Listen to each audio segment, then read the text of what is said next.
हाय, आपल्या सर्वांचं आसान आहे लर्निंग विथ रोडगे सर या यूट्यूब चॅनलवर स्वागत आहे।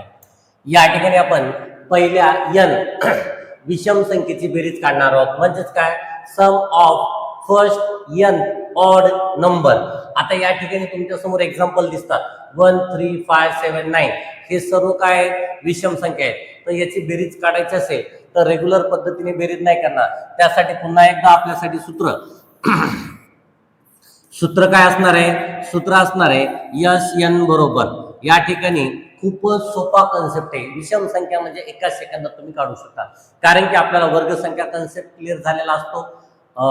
बऱ्याच परीक्षेमध्ये वर्ग आपण पाठ करून ठेवतो 30 पर्यंत, तर याचा आन्सर आपण जास्तीत जास्त 2 सेकंदात देऊ शकतो। कशा प्रकारे देऊ शकतो? सूत्र काय तर एनचा वर्ग म्हणजे जेवढ्या संख्या दिलात फक्त त्या संख्येचा वर्ग करायचा। आता या ठिकाणी तुम्ही जर नीट लक्ष दिलं तर एन ची व्हॅल्यू काय आहे? एन ची व्हॅल्यू काय या ठिकाणी 1 2 3 4 5 एन ची व्हॅल्यू याचा वर्ग करायचा म्हणजे 5 चा वर्ग करायचा। 5 चा वर्ग केला तर 25 येतो। किती सेकंदात करणार तुम्ही? जास्तीत जास्त 2 सेकंदात। आता या ठिकाणी जी सिरीज दिली 1 3 5 अप टू 49, यामध्ये जर तुम्ही तुमचा ऑब्झर्वेशन व्यवस्थित असेल तर एन ची व्हॅल्यू 49 घ्यायची नाही, एन ची व्हॅल्यू 49 नसणार आहे। का? 1 ते 100 पर्यंत किंवा 1 ते 50 पर्यंत जेवढ्या मूळ संख्या आहेत तेवढ्याच विषम संख्या असणार आहेत। मग 1 ते 50 पर्यंत 50 नैसर्गिक संख्या आहेत, त्यातल्या 25 विषम संख्या आहेत, त्यातल्या 25 समसंख्या आहेत। मग या ठिकाणी टोटल विषम संख्या किती असतील तर 25 असतील। किती असतील? 25 असतील। मग या संख्येचा आपल्याला बेरीज करायची। रेग्युलर पद्धतीने केलं तर भरपूर वेळ लागणार आहे।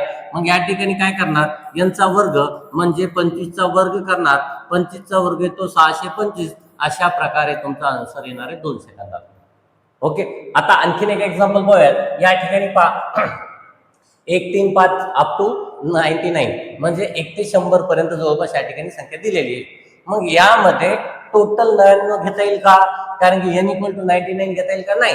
1 ते 100 मध्ये पुन्हा एकदा सांगतो काय नैसर्गिक संख्या 100 असतील 1 ते 100 पर्यंत, विषम संख्या 50 असतील, समसंख्या 50 असतील। म्हणजे या ठिकाणी n ची व्हॅल्यू किती घेणार आहे? या ठिकाणी n ची व्हॅल्यू घेणार आहे 50। मग या ठिकाणी सूत्र काय आहे? यांचा वर्ग करायचा। मग याचा वर्ग करा, याचा वर्ग केला तर याचा पण वर्ग करते। वर्ग करण्यासाठी आता ट्रिक शेवटी शून्य जर असतील तर शून्य जेवढे त्याचे दुप्पट करा वर्ग करण्यासाठी। मग या 0 1 आहे त्याचे 2 शून्य होतील आणि या 5 चा वर्ग लिहा जो की 25 येतो। अशा प्रकारे या ठिकाणी आन्सर भेटणार आहे। आता हा जो क्वेश्चन आहे चौथा, हा क्वेश्चन आपल्यासाठी आहे।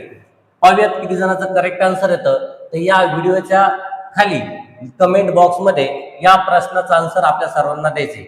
जर व्हिडिओ आवडत असतील असेच नवनवीन व्हिडिओ आपल्याला येत राहतील, पण आपण सर्वांनी काय करायचं?